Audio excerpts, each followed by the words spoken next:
Bonjour. Il y a quelques jours, j'ai sorti une vidéo sur Troom Troom et j'ai eu beaucoup de commentaires. Pour pas vous mentir, il y a eu de tout. Il y a des gens qui ont été très sympas, d'autres qui ont été moins sympas, et on a aussi eu des gens comme ça. C'est pas très gentil de dire des méchancetés sur les autres personnes, parce qu'évidemment, la chaîne Troom Troom a une audience qui est très très jeune. C'est vraiment des très jeunes qui regardent ça. Donc j'ai beaucoup de commentaires comme ça de personnes très jeunes, mais j'ai aussi des parents qui m'ont laissé des commentaires. Tu serais moins débile, je t'en donnerais des idées, moi, tête de crabe. PS, ma fille te déteste. T'as vraiment gangé. D'ailleurs, dans son commentaire, il a mis un lien vers une musique, je sais pas pourquoi. Puis bien sûr, on a évidemment la crème de la crème en commentaire, c'est-à-dire les gens qui te rappellent que tu as pas assez d'abonnés pour critiquer. Ça faisait très longtemps que j'en avais pas vu, mais ça existe encore. T'es que 300 000 abos. Parle pas.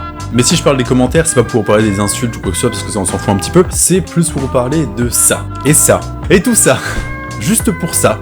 Presque la moitié des commentaires sous la vidéo, ce sont des personnes qui me parlent de ma montre. D'ailleurs, certains m'ont demandé si c'était une Rolex, et non, désolé, je dois vous avouer, c'est une montre que j'ai dessinée sur mon poignet. Vous êtes pas qu'à moitié con. Mais vu que le sujet a intéressé presque la moitié des commentaires, je me suis dit qu'aujourd'hui c'était l'occasion pour moi de vous apprendre à faire une montre sur votre poignet à la façon de Troom Troom. Bien souvent, dans la journée, vous avez besoin de connaître l'heure. Mais qu'utiliser ?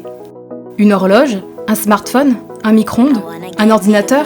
Un réveil ? Une église ? Un soleil ? Le nombre de cernes de Norman ? Ou encore quoi ? Une vraie montre ? Non. Max aimerait avoir accès à ces données, mais il ne possède pas de montre, car il est pauvre. Et c'est pour ça qu'aujourd'hui, nous allons voir comment se faire une montre avec une astuce très simple. Prenez un marqueur et dessinez un rond sur votre poignet. Placez ensuite les aiguilles comme bon vous semble. N'oubliez pas d'ajouter un peu de détail en dessinant aussi le bracelet de la montre et l'attache. Vous pouvez rajouter des couleurs si vous êtes gay. Et voilà, Max a à présent échangé toute vie sociale contre une montre dernier cri. Au revoir et à bientôt pour de nouvelles astuces étonnantes sur la chaîne Max est toujours là.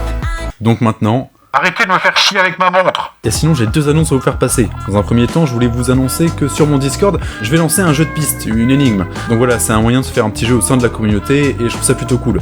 Donc si jamais vous voulez participer à l'énigme, connectez-vous sur mon Discord, rentrez la commande énigme dans le salon spam pub, et vous pourrez commencer à jouer. Le lien vers le Discord et le code à rentrer sont dans la description. Et je devais aussi vous dire que je serai présent à la Mangame à Fréjus, du 8 au 9 septembre. Donc si vous voulez me passer un petit bonjour ou discuter en tête à tête, n'hésitez pas à venir, il y a plein de personnes qui sont super cool, ça va être super sympa. Et donc voilà, c'est tout pour moi, donc c'était à la fois une vidéo un petit peu blague, à la fois une vidéo un petit peu annonce. Et si vous avez un petit peu rigolé ou alors si vous avez trouvé ça malaisant, laissez un like et abonnez-vous. Allez, à plus.